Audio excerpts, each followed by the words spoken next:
So what's next?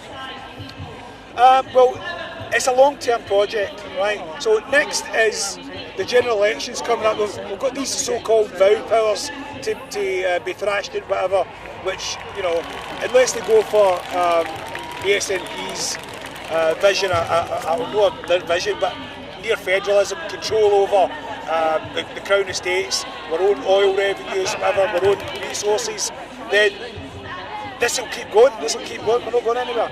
Right, and what's your expectations, what are you hoping for?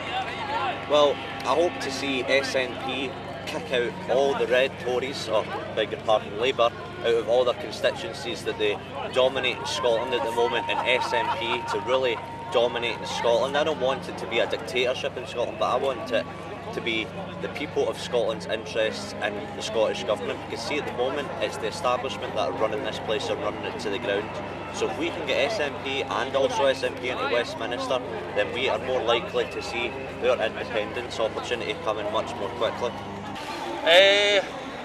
Well, probably more campaigning, more trying to influence other people, share with them our beliefs and share how the things work right in society. Especially, I mean, I'm a socialist, but I'm also now part of the SNP.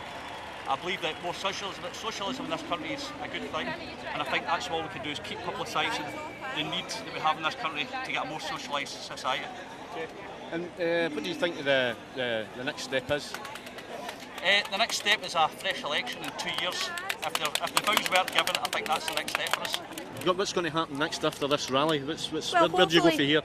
Hopefully that we can still be able to group together, stay positive.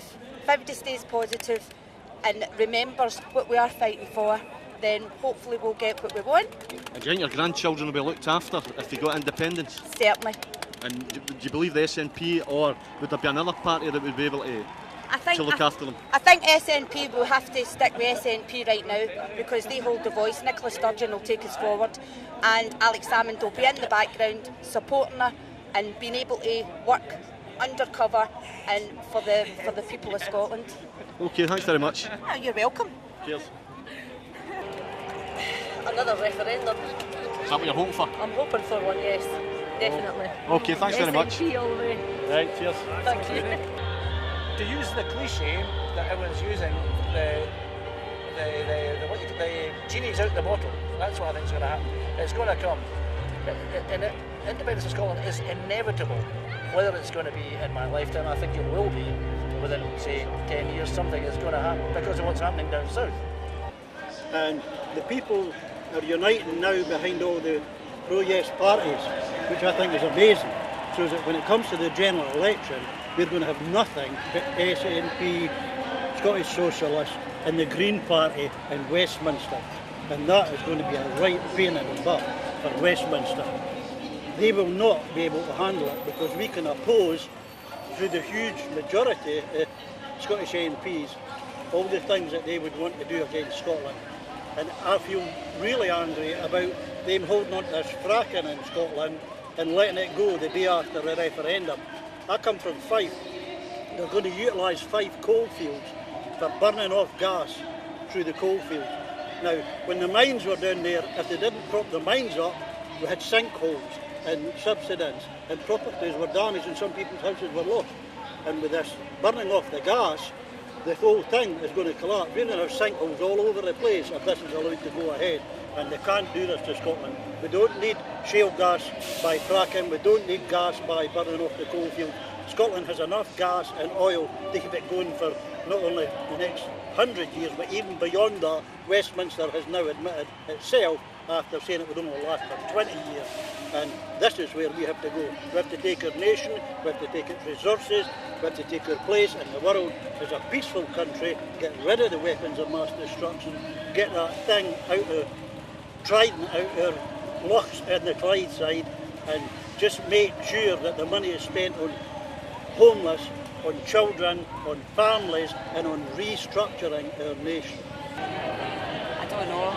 No, something like this, do you think that will help you? I think it shows that apathy in Scotland's gone now. I think there are people that care. For a long, long time, people haven't cared in this country, and I think people are starting to realise we do care about this country, and we do want change for the better. What's next on the bigger scale, I don't know. there's going to be another rally next. Yeah, well, is that all that's going to happen, just people? Until the next general election, then we'll see what happens after that. We can only keep this going at the moment, and then, you know, kind of work towards independence, because that's what we're going to work towards, and we won't stop until we get it. Freedom. The genie is out of the bottle. Right. We'll not be fooled by English lies ever again. We were lied to by Tories, so-called socialists, all in bed together. When have they ever agreed on anything in the past? They're all in bed together. Okay. Hell mend them. Well, it's next year time, come round again. This is no going to walk. You only get man around here. It's fairly stout, and that's just here. This is no going to walk, it's no finish yet. Right, thanks very much. Cheers. You're very welcome. We're going to Edinburgh, there's a mask, a million mask rally. Oh no, actually I'm going to Ineos on the 25th of October to protest against fracking. Okay. So we're doing that first. And what's happening with the fracking? Oh, we're going to ruin our beautiful country and poison our people. Who's responsible for this? Well, Westminster, because they've already revoked the Scottish Parliament's rights in December 2013. So it's Westminster ultimately. If we had got a yes vote, we could have stopped it, but now we seem powerless. Okay, and is it just in Scotland the fracking's going on? I do believe it's already happening in England, but we've no control over that. I mean, if we've not got any control over our own country, we've certainly no say in England. And what's going to be the consequences of fracking? Consequences is there could be earthquakes, because in Oklahoma between 2001 and 2008 there was only 8 earthquakes. Since fracking was allowed, there's been 140 odds.